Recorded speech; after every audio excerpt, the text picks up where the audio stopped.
Lyca production Subaskaran மற்றும் red Jain movies தயாரிப்பில் உலகநாயகன் கமல்ஹாசன் நடிப்பில் பிரம்மாண்ட இயக்குனர் சங்கர் இயக்கத்தில் இந்தியன் 2 உலகமெங்கும் வெற்றி நடை போடுகிறது.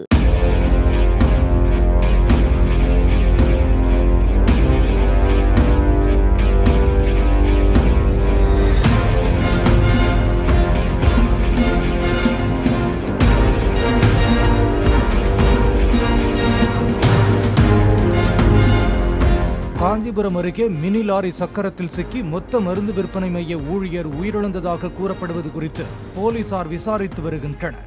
காஞ்சி உத்தரமேரூர் சாலையில் இருந்த பள்ளத்தில் இறங்கி ஏறிய மினி லாரி கட்டுப்பாட்டை இழந்து எதிரே பைக்கில் வந்த சரவணன் என்பவரின் மீது ஏறி பின் வயல்வெளியில் இறங்கியதாக கூறப்படுகிறது. அதிவேகமாக செல்லும் லாரிகளால் விபத்துகள் நேர்வதாக கூறி பொதுமக்கள் சாலை மறியலில் ஈடுபட்டனர்.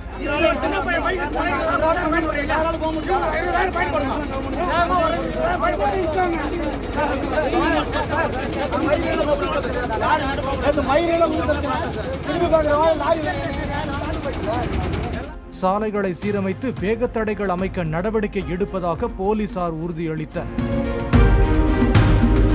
லைகா புரொடக்ஷன் சுபாஸ்கரன் மற்றும் ரெட் ஜெயின் மூவிஸ் தயாரிப்பில் உலகநாயகன் கமல்ஹாசன் நடிப்பில் பிரம்மாண்ட இயக்குனர் சங்கர் இயக்கத்தில் இந்தியன் 2 உலகமெங்கும் வெற்றி நடை போடுகிறது.